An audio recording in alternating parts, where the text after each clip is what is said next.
तुमने मुझसे पूछा था कि क्या सत्ता सभी को भ्रष्ट बना देती है। तुमने मुझसे कहा था कि मगध के सिंहासन पर बैठते ही मैं सिकंदर या अन्य राजाओं की तरह हृदयहीन तो नहीं हो जाऊंगा कहीं। तो आज मैं कह सकता हूं चंद्रगुप्त, नियति ने तुम्हारा भविष्य अन्य राजाओं से भिन्न लिखा है और यह बात पूरी यात्रा में सिद्ध भी हो चुकी है और कारण उद्यम में ही छिपा है। तुम्हारा जन्म अन्य राजाओं या सिकंदर की तरह नहीं हुआ, जिन्हें बचपन से ही मात्र सुविधाएं मिली हों, जिन्हें हर पल विजय युद्धों और बड़े बड़े सम्राटों की कहानियां सुनने को मिली।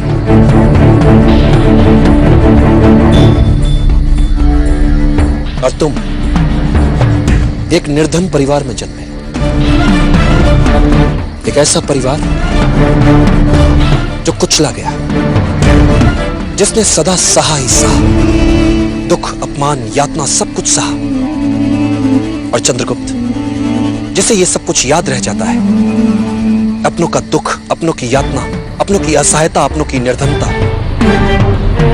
तो चाहे वो कितने ही बड़े सिंहासन पर क्यों ना बैठ जाए, अपनी जनता के प्रति कभी हृदयहीन नहीं होता। वो राजा कभी अमानवीय नहीं होता। वो राजा अपनी सत्ता के मद से कभी भ्रष्ट नहीं होता, क्योंकि जिसने निर्धनता भोग ली, देख ली, वो अपनी जनता की हर विवशता को समझ लेगा, बिन बताए ही समझ लेगा वो अपनी प्रजा के दुख। इसीलिए सत्ता भी उसे भ्रष्ट नहीं बना सकती।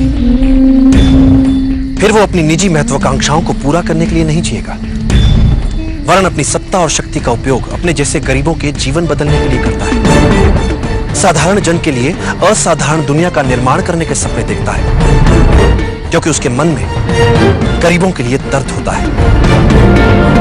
फिर कोई भी शक्ति उसे भ्रष्ट कैसे बना सकती है? इसीलिए तुम अपना अंतिम पण तक दूसरों को देने के लिए सहजता से तैयार हो जाते हो।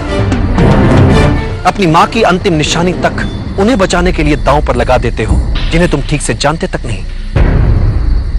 बस उनके दर्द को जाना तो सब कुछ लुटा दिया, उनके लिए कोड़े भी खा लिए।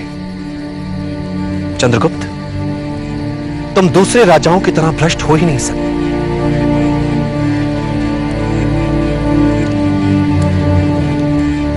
कभी नहीं।